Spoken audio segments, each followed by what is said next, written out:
Après plusieurs heures de négociations, un accord a finalement été trouvé entre la direction des hydrocarbures, les pétroliers et les transporteurs. Depuis le 1er octobre 2018, le syndicat national des conducteurs de citernes de Côte d'Ivoire, en abrégé SNCCCI, observe un arrêt de travail sur toute l'étendue du territoire. Les motifs de ce mouvement de grève résultent d'un conflit les opposant depuis plusieurs mois au groupement des pétroliers, en abrégé GPP, qui a introduit de nouveaux instruments de mesure. Les entreprises de transport estiment que ces nouvelles mesures leur font subir d'énormes préjudices financiers du fait des écarts récurrents enregistrés entre les volumes d'empotage et de dépotage des hydrocarbures transportés. Après les échanges fructueux avec le ministère des Transports, en présence du groupement des pétroliers, leur tutelle technique, l'ensemble des acteurs de la filière du transport d'hydrocarbures présentent ses excuses aux populations et au gouvernement pour les désagréments causés par leur mouvement. L'ensemble des acteurs de la filière du transport d'hydrocarbures invitent les membres de leurs organisations à faire confiance à la médiation du gouvernement à travers le ministère des Transports. L'ensemble des acteurs de la filière du transport d'hydrocarbures invitent par conséquent tous les membres de leurs associations respectives à reprendre immédiatement le travail afin d'éviter toute pénurie de carburant dans le pays.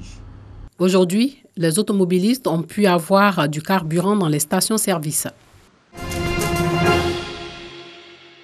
Université de Cocody ce mercredi, le campus est désert. L'ambiance n'est pas celle des jours ordinaires. Juste quelques silhouettes des étudiants. Il y a des étudiants à l'université de Cocody parce que l'université abrite un campus. Voilà, donc parfois ce sont des habitants de la cité universitaire qui sont là. Mais vraiment, il n'y a pas de cours depuis plus de 2 semaines. Après les inscriptions, on n'a pas encore commencé les cours. Dans la sécurité, il n'y a pas de cours. Pas de professeurs, donc pas de cours depuis maintenant 2 semaines. En cause, la grève des enseignants regroupés au sein de la SENEC, la coordination nationale des enseignants, chercheurs et chercheurs. Nous les retrouvons à leur siège. La seule et unique raison, c'est que nos heures ne sont pas payées conformément au mode de calcul qui existe depuis 11 février 1990 et renouvelé en février 1999 avec les mêmes dispositions. Et donc, ce sont ces règles-là qui ont été bafouées. Selon un responsable et enseignant de la SENEC, l'université de Cocody refuse de leur payer les heures supplémentaires de l'année académique 2016-2017, sous prétexte d'une nouvelle grille de paiement qu'ils ne reconnaissent pas. Joint pour avoir sa version, le président de l'université, Félix Houphouët-Boigny, a souhaité ne pas s'exprimer. Cependant, dans la note d'information mise à notre disposition, il bat en brèche la version des enseignants. Le calcul des heures complémentaires suit une procédure connue de tous. Il part des chefs de département aux responsables de suivi des unités de formation et de recherche pour aboutir au service de la vice-présidence en charge des enseignements qui procède au contrôle. Ce contrôle se fait conformément au règlement intérieur des heures d'enseignement et d'encadrement adopté par le Conseil d'université du 11 février 1999. C'est ce document résumé pour le calcul des heures que la SENEC, dans son préavis de grève du 10 septembre 2018, désigne comme bréviaire non homologuée. Avant de conclure, en conséquence, l'équipe de direction appelle les enseignants et les étudiants à reprendre le travail dès le jeudi 4 octobre 2018 à 7h30. À cet appel à la reprise des cours ce jeudi 4 octobre, les enseignants sont tout aussi ironiques. Il a émis une note aux enseignants pour la reprise. Vous-même venez constater, vous allez voir combien d'enseignants sont en train d'enseigner. Les cours à l'université de Cocody vont-ils reprendre? La question reste posée au vu de cet autre bras de fer entre enseignants et administration. Une situation qui inquiète les étudiants. Le sida, le paludisme et la tuberculose, des pandémies qui font des ravages dans les pays africains et dans le monde. Selon le rapport de l'Organisation mondiale de la santé, plus de 36 millions de personnes vivent avec le sida dans le monde aujourd'hui. Chaque jour, 5 000 personnes sont infectées et 3 000 meurent du sida, soit une personne toutes les 30 secondes environ et 1 million de décès par an. Pour renforcer la sensibilisation des populations sur les conséquences de la maladie, L'instance de coordination nationale des subventions du Fonds mondial de lutte contre le sida, la tuberculose et le paludisme met à contribution les journalistes. Cette signature de partenariat entre le réseau des journalistes ambassadeurs de lutte contre le sida, le paludisme et la tuberculose va donc booster la communication autour des activités de prévention des partenaires sociaux. La communication était un pouvoir très important. Donc pour nous aujourd'hui qui sommes engagés dans la lutte contre le sida, la tuberculose et le paludisme, il est important que le volet communication prenne une place beaucoup plus importante. Et cela peut se faire avec vous, les journalistes, ambassadeurs de la lutte contre les maladies infectieuses. Nous voulons, de notre part, vous accompagner dans ce réseau que vous avez mis en place. Donc c'est important pour nous, aujourd'hui, d'être accompagnés par les journalistes, de faire entendre la voix de la lutte.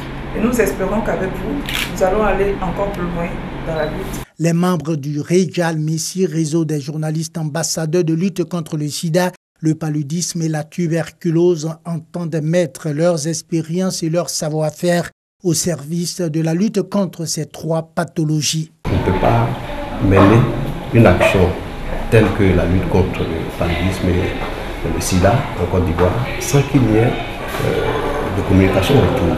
L'action que nous venons de poser, c'est de permettre aux journalistes de Côte d'Ivoire de mettre à disposition leurs plumes afin d'accompagner cette lutte-là sur l'étendue du territoire national. Et le réseau projette aussi d'élargir son champ d'action à l'international. Le réseau des journalistes ambassadeurs de lutte contre le sida, le paludisme et la tuberculose compte plus de 50 journalistes de la presse écrite et audiovisuelle.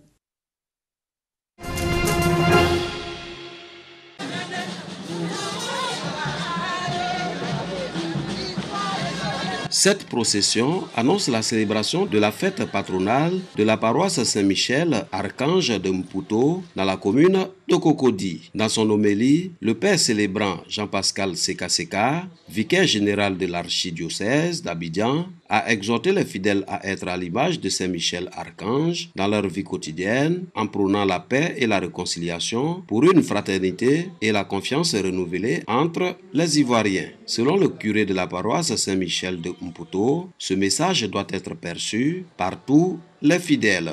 Jésus est venu nous réunir tous. On était dispersés, on était divisés.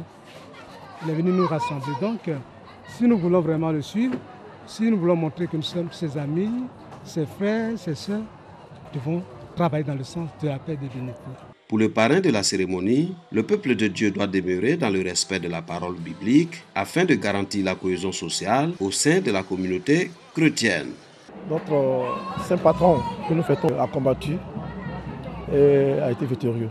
Nous sommes venus avec la famille apporter notre édifice pour l'œuvre de Dieu. Avec la tension qui se présente à l'horizon à travers les différentes élections, que Dieu ait un regard sur la Côte d'Ivoire. Il envoie ses archanges aussi intercéder, prier, nous aider à traverser toute cette turbulence. La fête patronale de l'église catholique paroisse Saint-Michel de Mputo a mobilisé les fidèles venus partager la joie de vivre dans la foi chrétienne. Comme un petit air d'Italie au sud du Massif central, dans le champ de Francis Boni, ces buffles remplacent les vaches laitières. C'est très docile, c'est plus facile à nourrir et puis le prix du lait est quand même beaucoup plus avantageux qu'un lait de vache. Et pour cause, le lait des buffles se vend 3 fois plus cher que celui d'une vache laitière. À la recherche d'une diversification de sources de revenus, une cinquantaine d'éleveurs vont introduire dans les régions des mammifères venus d'Asie à la fin des années 90. Ça faisait déjà 25 ans qu'on trayait des vaches. Traire pour, à la sortie, perdre de l'argent, c'est pas le but. À l'heure de la traite, les buffènes en produisent au moins 3 fois plus de lait que les vaches. Par rapport au lait de vache, c'est un lait qui a un profil d'acide gras complètement différent, très riche en oméga 3, très équilibré entre oméga 3 et oméga 6. Donc c'est un très bon profil d'acide gras. C'est des fromages qui sont riches en matière grasse certes, mais c'est de la bonne matière grasse. C'est relativement bon pour la santé, quoi. Producteurs, collecteurs, mais aussi infineurs et vendeurs aux côtés des tonnes de salaire qui font la réputation dans la région, les éleveurs transforment une partie du lait en divers fromages de Buffen. Un marché de niche au fort potentiel. Des lancements de produits prochainement sur de la tome et de la tomette, et puis d'autres projets qui sont dans les cartons pour vraiment valoriser ce lait qui est atypique et qui permet d'avoir des fromages avec beaucoup de goût, avec le côté suave, crémeux, qui sont vraiment notre point fort.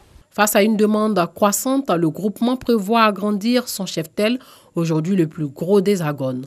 Objectif, installer la bufflonne dans le paysage français et pourquoi pas faire de la fameuse bufflonne un produit made in France.